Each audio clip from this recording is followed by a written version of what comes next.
Hello everyone, welcome back to Enjoy Literature and today we shall discuss about expressions and some reactions.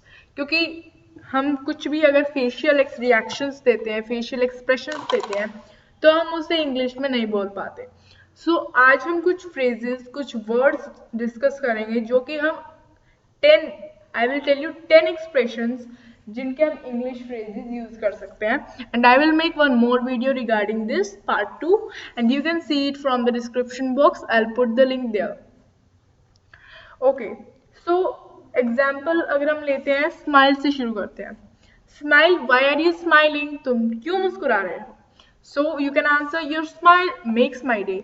तुम्हारी smile, तुम्हारी हंसी मेरा दिन बना देती है. तो स्माइल से मीनिंग है हंसी. ओके, सेकंड, अगर हम पूरी ब्रॉड स्माइल देते हैं, पूरी लंबी, राइट से लेकर लेफ्ट तक, तो हम उसके लिए यूज करते हैं beam. Beam example, she beamed at me after winning. मतलब वह बहुत मतलब वह खुलकर मुस्कुराई आफ्टर विनिंग, जीतने के बाद. वो हमेशा बिना किसी वजह के मतलब बीम करता रहता है. He always beams without any reason. Here in this there is some mistake for that, sorry. There will not be H here, okay? Without. Fine then. Now next है, जब कोई दांत दिखाकर हंसता है तो हम उस दांत दिखाकर हंसने को कहते हैं ग्रिन. अब example, why are you grinning? तुम हंस क्यों रहे हो? हाँ, ये हंसने की एक तरीके से फॉर्म है जब हम दांत दिखाकर हंसते. तुम दांत दिखाकर क्यों हंस रहे हो? She grinned after winning the Olympics. वो दांत दिखाकर हंसी ओलंपिक्स जीतने के बाद. नेक्स्ट, अब मानिए कि आपने कोई न्यूज सुनी और उसके बाद वो बहुत ही फैंटास्टिक, मतलब यू आर जस्ट, वो कुछ ऐसी शॉकिंग न्यूज थी कि हम कहते हैं ना कि अपना से मुंह नीचे गिर जाता है, तो उसको बोलते हैं जॉ ड्रॉप. तो उस चीज को हम बोलते हैं jaw drop. Her jaw dropped after hearing the fantastic news. News को सुनने के बाद उसका जबड़ा नीचे गिर गया. Okay, jaw drop. His jaw dropped after knowing he has topped in school. So उसका मुंह खुला का खुला रह गया आफ्टर ही न्यू कि उसने टॉप किया है. Okay, next, smirk. अब मान लीजिए कि आपके किसी दोस्त ने कहा आपको कि देख मैं तेरे को दिला दिया ना एक अच्छा लैपटॉप. तो उसके बाद फिर वो अपनी महानता दर्शा रहा है कि हाँ देखा, हो गया ना मेरे दोस्त होने का फायदा.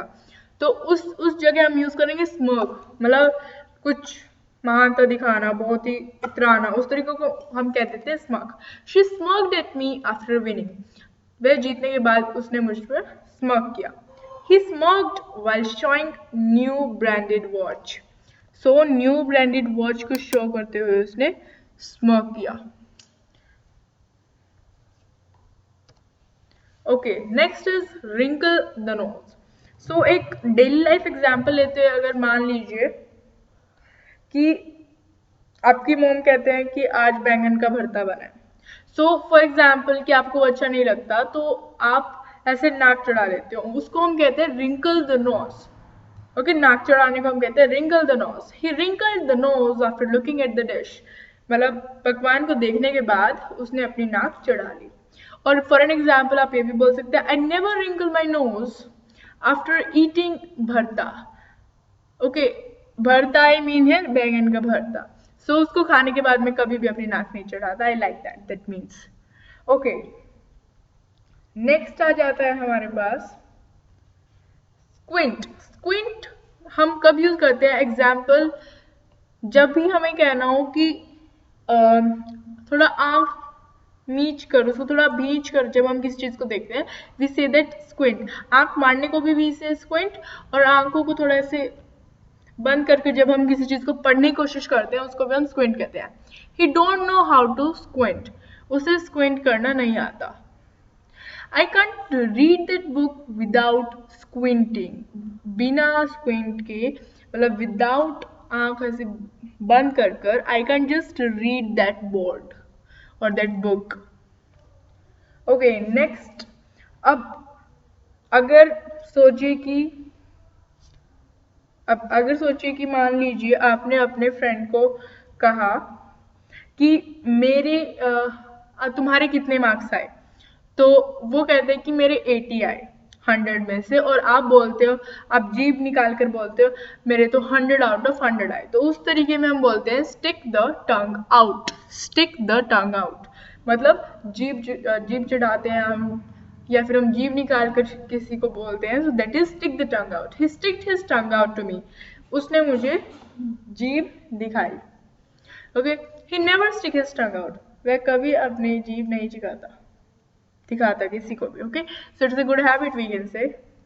Okay, so next comes is, अब मान लीजिए आपने फ्रिज में कुछ आइसक्रीम रखी और उसके बाद आपका जो ब्रदर है वो उसे खा लेता है, आपको नहीं पता कि उसने खाया, लेकिन जब आप थोड़ी देर बाद जब फ्रिज खोल के देखते हो तो आप बोलते हो कि मेरी आइसक्रीम कहाँ गई, और वो आके बोलता है कि उसे तो बिल्ली खा गई। सो आपको उस पर शक होता है कि क्या पता उसने ही खाई हो। सो उस शक की नजर से देखने को बोलते हैं raise an eyebrow, raise an eyebrow. His weird question made me to raise an eyebrow. Okay, police raise the eyebrow on him, police ने उसको शक की नजर से देखा, या फिर उसके बेढंगे या फिर उसके गलत कुछ अटपटे क्वेश्चन ने मुझे उस पर शक करने पर मजबूर कर दिया। Okay next, sneer. Yes, sneer का क्या मतलब होता है, that is a bit easy. अब मान लीजिए ताना देना, इट नेचुरली मीन्स ताना देना। अब हम अगर फर्स्ट सेंटेंस को देखते हैं, sneered at me about my football match, मतलब उसने मेरे को ताना दिया about my football match. But how it can be, let's take an example. अब मान लीजिए आप अपने दोस्त को आगे बोलते हो मैंने आज का फुटबॉल मैच जिता दिया, और फिर आपके दोस्त बोलते हैं तो क्या बड़ी बात हो गई, तो ताना देने में आ जाता है ना। तो we can say here he sneered at me about my football match. Second आता है डोंट स्नीयर एनीवन। ओके, किसी को ताना मत मारो, sneer to anyone you can use here. So that was all for today, and please like, share and comment if you like this lecture. And yes, please don't forget to subscribe our channel and hit the bell icon to get all our updates time to time. And have a nice day. Thank you. We'll meet in next video lecture.